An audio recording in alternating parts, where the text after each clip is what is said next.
आदिवासी असल में यहाँ का ओरिजिनल रेसिडेंट है। इसका नाम ही आदि है, आदिवासी, इंडिजीनियस है।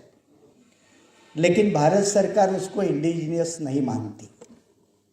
आज तक भारत सरकार का कंसिस्टेंटली दुनिया के जितने भी फोरम हैं उसके ऊपर यह स्टैंड रहा कि भारत में कोई आदिवासी नहीं है, कोई इंडिजीनियस नहीं है। सरकार किसी की भी हो, 1951 से लेकर आज तक की सरकारें का यही स्टैंड है। थोड़ा बहुत इसमें सुधार आया। 5 जनवरी 2011 में सुप्रीम कोर्ट का एक जजमेंट आया और उस जजमेंट में 2 जजेस, एक उसमें मार्कंडेय काटजू, शायद उनको भी हम इनवाइट करने वाले थे आज के लिए लेकिन नहीं हो पाया। तो मार्कंडेय काटजू और ज्ञानसुधा मिश्रा, ये 2 जजों ने एक जजमेंट देते वक्त कहा कि यहाँ का आदिवासी है वो असली मूल निवासी है, वो इंडिजीनियस क्लास है। इसके बावजूद वर्तमान भारत की सरकार आदिवासी को आदिवासी नहीं मानती।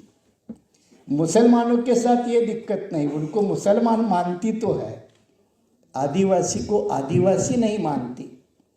आदिवासी का अलग डी क्लास किया जाता है कि जो जंगल में रहता है वो आदिवासी, और इसीलिए आरएसएस बीजेपी की उनके लिए टर्मिनोलॉजी है वो वनवासी। और इसलिए आरएसएस की वनवासी कल्याण आश्रम के माध्यम से आदिवासियों में बड़े पैमाने में आदिवासी का हिंदूकरण की बात होती है। ये मुद्दा बहुत ज़रूरी है और ये बहुजन समाज के तबकों को समझना ज़रूरी है। आदिवासी का कोई लीगली धर्म नहीं है, उसको निसर्ग पूजक कहा जाता है। ये निसर्ग की पूजा करने वाले लोग हैं, इसलिए उनका कोई धर्म नहीं है। लेकिन पिछले 50 साल से आदिवासी के सामने जानबूझकर हिंदूकरण, हिंदू हिंदू लिखने का एक राष्ट्रीय कार्यक्रम चला है। चाहे मामला जनगणना का हो, चाहे इवन बर्थ सर्टिफिकेट या इवन हॉस्पिटल में एडमिशन होता है तो अगर दाढ़ी वाला आदमी नहीं है तो वो हिंदू है, ये समझकर लिखा जाता है। तो आदिवासी के साथ ये जबरदस्ती है, उसका जबरदस्ती से हिंदूकरण किया जा रहा। अब उस हिंदूकरण को बढ़ावा देने के लिए जो मुसलमान के साथ जुड़ा हुआ एक मुद्दा है वो आदिवासी के साथ जुड़ा है। मुसलमानों के साथ कौन सा मुद्दा जुड़ा है या क्रिश्चियन के साथ कौन सा जुड़ा है, वो है धर्म परिवर्तन कानून को बंदी या कानूनी बंदी। वर्तमान सरकार की ये नीति रही है कि लगभग 10 से 11 राज्यों में कन्वर्जन को इस सरकार ने पाबंदी लगाई है। वर्तमान केंद्र की सरकार ने पाबंदी लगाई है। अब ये सिर्फ क्रिश्चियन, ईसाई या मुस्लिम इनके लिए नहीं है, अब ये आदिवासी के ऊपर भी लगाने जा रहा है, क्योंकि आदिवासी के भी कई धर्मांतर हुए हैं। कई आदिवासी क्रिश्चियन बने हैं, कई आदिवासी मुस्लिम बने हैं, और इसलिए आप जानते हैं कि लक्षद्वीप से चुनकर जाने वाले पीएम शहीद साहब जो स्पीकर रहे काफ़ी लंबे समय तक लोकसभा के, he was by birth tribal, आदिवासी थे। आदिवासी रिजर्व सीट से चुन के आते थे, लेकिन धर्म के हिसाब से वो इस्लाम को कबूल करने वाले थे। अब वर्तमान सरकार की ये नीति है कि अगर कोई आदिवासी इस्लाम, ईसाई या और कोई रिलीजन अपनाएगा तो वो आदिवासी नहीं रहेगा। ये बहुत बड़ा गंभीर और चैलेंजेबल इशू है। एक तो इससे क्या होता है, उसके ऊपर अपने आप एंटी कन्वर्जन लॉ लागू होता है, धर्मांतर बंदी का कानून अपने आप उसके ऊपर लागू होता है। दूसरी बात, उसको हिंदूकरण के फोल्ड में रखना ताकि वो बाहर ना जा सके। और तीसरी बात, ये बड़ी गंभीर वाली बात है कि आज जो देश की आदिवासी जनसंख्या है वो 8.6 है, 2011 के सेंसस के मुताबिक 8.6, और आदिवासी बाहुल पूरे देश के लगभग 8 या 9 स्टेट्स है। नॉर्थ ईस्टर्न का आदिवासी अलग है और राजस्थान, महाराष्ट्र, गुजरात ये बॉर्डर का आदिवासी अलग है। और इसीलिए इन आदिवासी का बिखराव करने के लिए बीजेपी क्या करने जा रही है? बीजेपी आदिवासी के लिए डीलिस्टिंग पॉलिसी लाने वाली है। डीलिस्टिंग, हालांकि अभी तक ये पॉलिसी नहीं आई है, लेकिन वो बीजेपी का एजेंडा है। जैसे ओबीसी के 2 टुकड़े हो चुके हैं सैनी साहब, ओबीसी के मंडल कमीशन के जजमेंट के माध्यम से 2 टुकड़े हो चुके हैं, एक फॉरवर्ड ओबीसी और एक बैकवर्ड ओबीसी। अब ओबीसी के और 4 टुकड़े करने हैं केंद्र सरकार को, इसलिए रोहिणी कमीशन है। तो आदिवासी के और टुकड़े हो जाएंगे। शेड्यूल कास्ट और शेड्यूल ट्राइब ये इकट्ठा आ रहा था संवैधानिक अधिकार या आरक्षण की हिफाजत करने के लिए, उसको अब फिर बाइफरकेट करने में सरकार लगी है। इसलिए क्लासिफिकेशन और सब क्लासिफिकेशन का मामला आया, जो सुप्रीम कोर्ट ने 1996 में चिन्नया नाम के जजमेंट में नकार दिया था। अब उसको सुप्रीम कोर्ट ने अभी अगस्त 2024 में उसको रेटिफाई किया, क्योंकि वो केंद्र सरकार की पॉलिसी है, वर्तमान बीजेपी सरकार की वो पॉलिसी है। तो ओबीसी के भी टुकड़े होंगे, एससी के भी टुकड़े होंगे, एसटी के भी टुकड़े होंगे।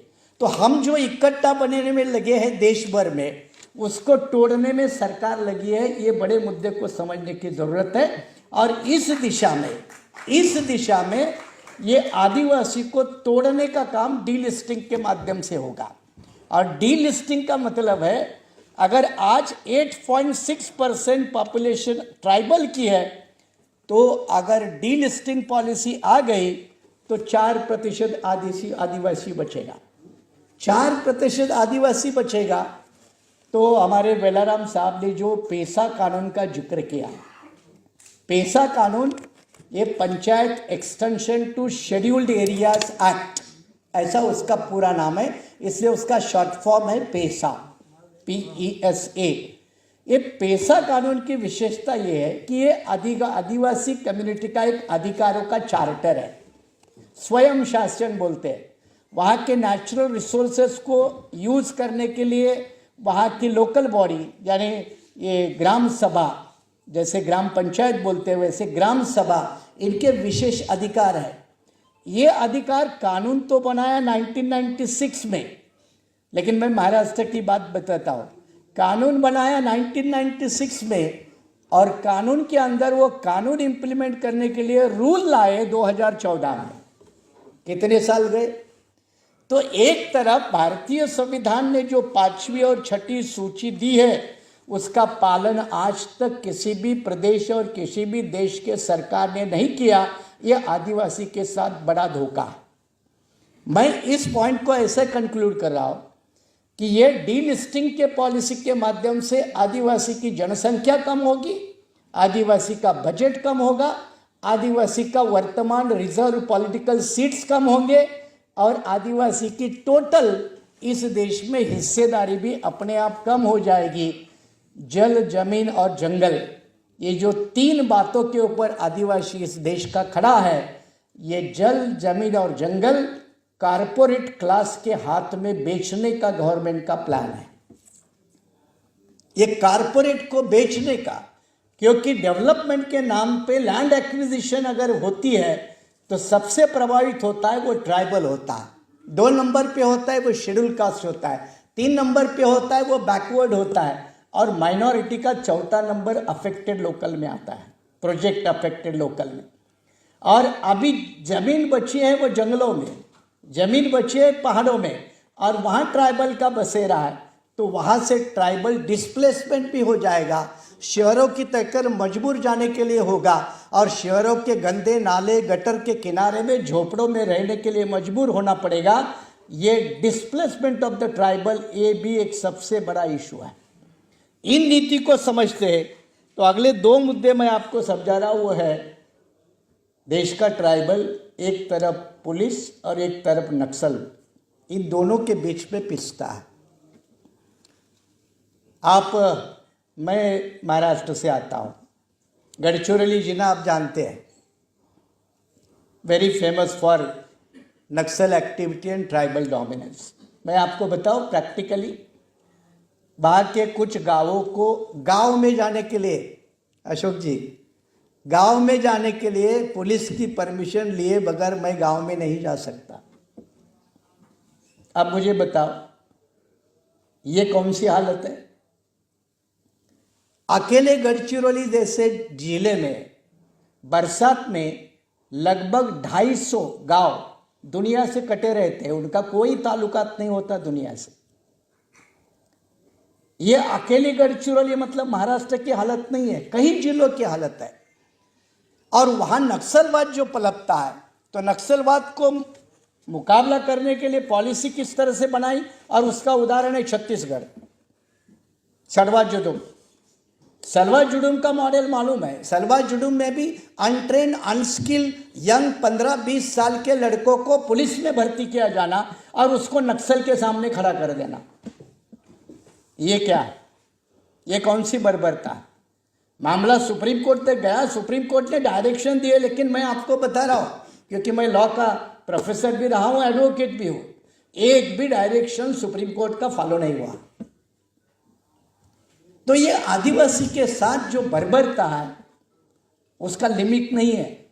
मुसलमानों के साथ चलो ये धर्म का मामला है, मजहब का मामला है, मान सम्मान की लड़ाई है, लेकिन आदिवासी के लिए यह अस्तित्व की लड़ाई है। मान सम्मान तो अगली स्टेज है, वो बचेगा तो मान सम्मान। इसलिए आदिवासी बिल्कुल एक्सटिंक्शन, खत्म होने के रोड पे खड़ा है। और आदिवासी का मुद्दा ना दलित आंदोलन में प्रोमिनेंटली उठकर खड़ा होता है, ना ओबीसी आंदोलन में उठकर खड़ा होता है, ना मुस्लिम या माइनॉरिटी आंदोलन में खड़ा होता है।